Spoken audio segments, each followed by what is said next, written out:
And welcome back to Good Day Sacramento. Antique lovers, unite. Let me tell you right now, this morning we are at the Sacramento Antique Faire, and there are treasures to be had here. And here to tell us more is Marilyn Rose. She's no stranger to Good Day Sacramento. Okay, so Marilyn, tell us about the Sacramento Antique Faire. This happens when? It happens the second Sunday of every month. Typically rain or shine, since we've been out at Sleep Train Arena, because we don't have the cover of the freeway like our regular location. If it rains, we can't sell it here, but typically we're a rain or shine event, and so we're very invested in being here every second Sunday. Absolutely. And how many vendors would you say are here? Well, today we're down to about 250. We normally have over 300, but the warm weather, it necessitates people take the month off if they have health reasons and that kind of thing. Absolutely. So you start at 6:30 a.m., but I mean, as you can see, there's a crowd of people here, so they probably want to get here. They want to get here early. They want to get all the good deals on the treasures, right?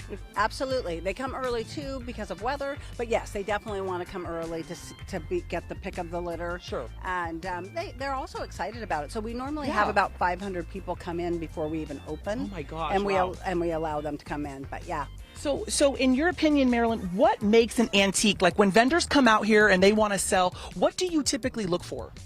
Well, our parameter that we follow is everything has to be antique or collectible. The collectible's 20 years old or older. So a lot of the stuff is just vintage. It can be just 20 years old. Sure. But we look for anything that is old and collectible. And pardon me.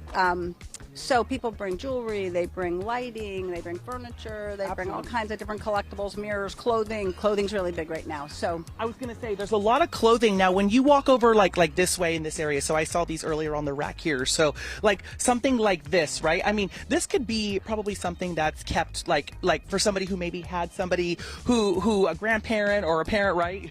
Right, and then military collectibles are very collectible. So there are plenty of shoppers that come through here just looking to snag military collectibles. Wow, and really? so and they can buy. I mean, it could be that it came from family. A lot of times it comes from estate sales and that kind of thing. Sure.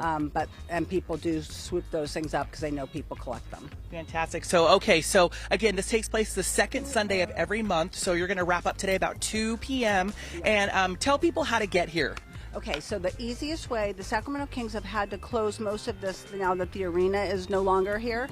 Just get off Highway 5 at Arena Boulevard, come up 4 blocks to Truxell Road, turn left or right, depending on what side you're on, and we're right there at the east entrance of Sleep Train Arena. It is the only entrance currently open and available to come in, so come to the east entrance. Awesome. Well, thank you so much for having us. Sacramento Antique Faire. Come on out. Remember, 2 p.m. today. They're going to wrap up a little early today just because of the heat, but come on out. There's already a lot of people out here, as you can see. There's a ton of people there. They're ready to get their shopping on. Ton of people. Yeah, let me tell you, antique shoppers do not mess around. No, they show up early. Like they're already done. And then the regular people will show up. But the antiquers, the serious antiquers, they show up early. Yes. Early bird gets the worm. All right, thank you. All right. Well, hey, a woman